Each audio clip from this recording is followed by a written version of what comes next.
day. So it's just kind of a work of art in motion here. Before I go any further, if anybody wants, I brought rice paper and some crayons because there's some reproductions here of some of the ones that are on the beach. It used to be people would come here and they would take ferns and they'd make rubbings. But the archaeologists started to think that maybe that wasn't so good to be rubbing on the rock so much. So these were made when this platform was built, and so if you want to make rubbings when we're done, you're welcome to do that. Let's see, where were we here? Is there any other questions about anything I said on the bus? I did start talking on the bus a little bit about the Ice Age history and how we think this area was populated, North America was populated, starting probably back around 15,000 years ago, and then with different waves of people coming from Siberia, as many as 4 waves or even more perhaps.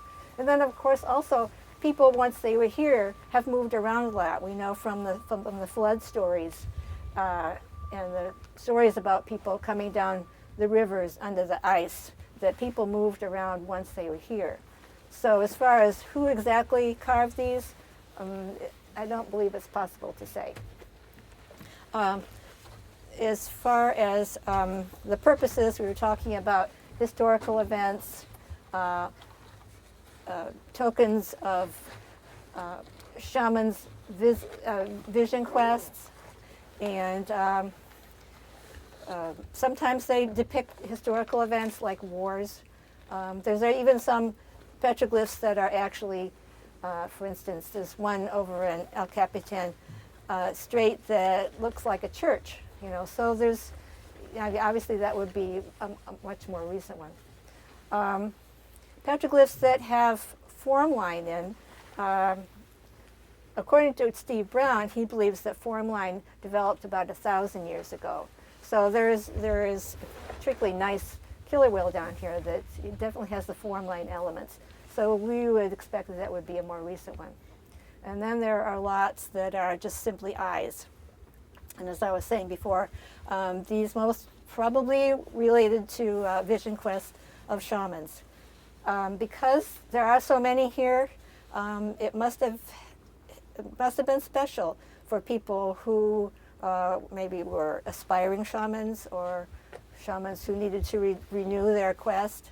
There are some places around Southeast that are like that.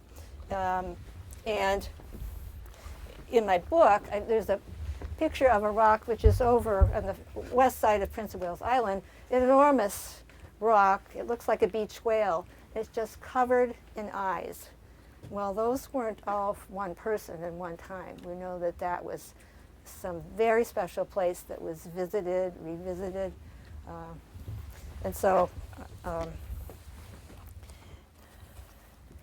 just want to show you another picture before we walk down on the beach, because this petroglyph we can't see anymore, but it's right at the bottom of the steps.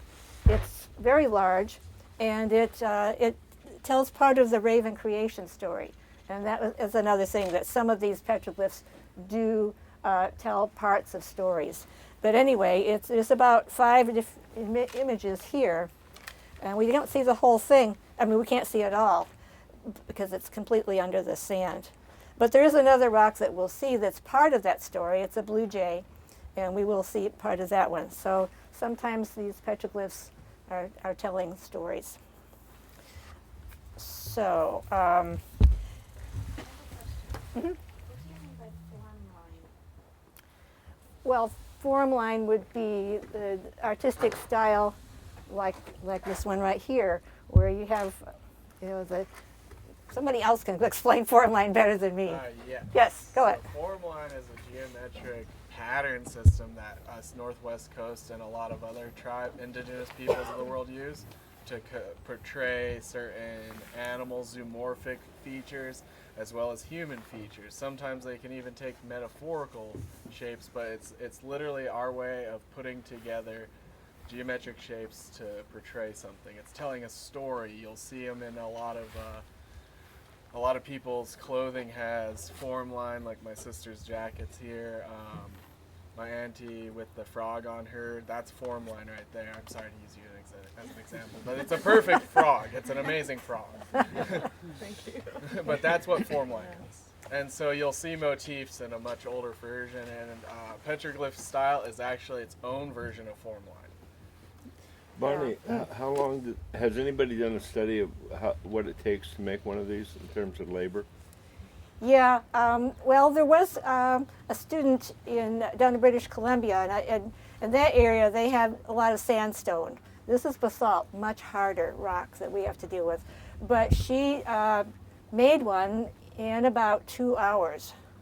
Now these obviously are going to take a lot more time. And on some of these you can see the peck marks. Some of them are smoothed out, and we don't know whether the peck marks are ones that just were not worked on long enough to smooth it out, or whether it made any difference at all, because it's the making of it, not the image itself, because the image itself is not art. It's just relaying a vision, relaying a spirit. So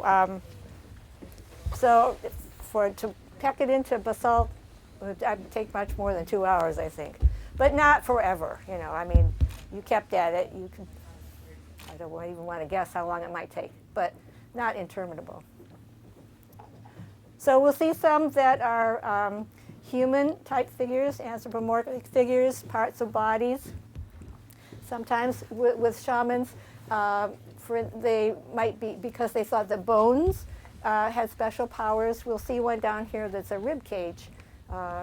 Because shamans could see into the depths, they could see beyond, and so many eyes down there.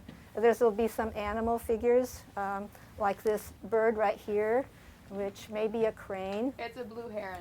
It's a blue heron. Huh? I was tour guide for the beach. Okay, all right, and then we'll just see geometric figures. So what kind of tool was used, do you think? Well, probably stone. It yeah. was obsidian, actually. Of course stone too, but it was they found a lot of obsidian tools underneath the beach when they did an excavation. Thank you. Yeah. Okay, and probably stone hammers too. Yeah. Okay, thank you. Well, should we walk?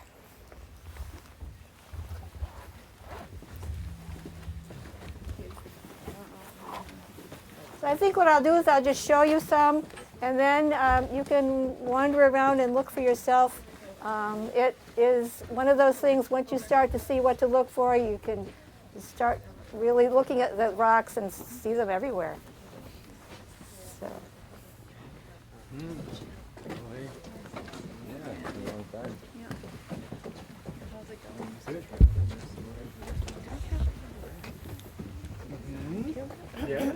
Yeah, we do. I know Fleetwood does too. So this is where that one big rock right here is. What does it look And the only reason I was able to take a picture of it, because for years and years I never knew it was here. I came down one day and somebody had dug the whole thing out. So they knew it was there somehow. But anyway, it's really quite not that big. Yeah. So, well, let's see.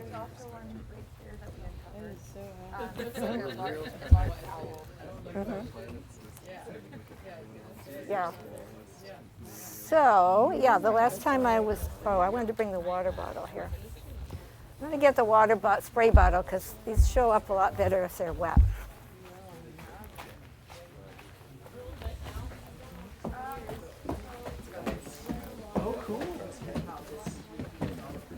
Yeah, we had the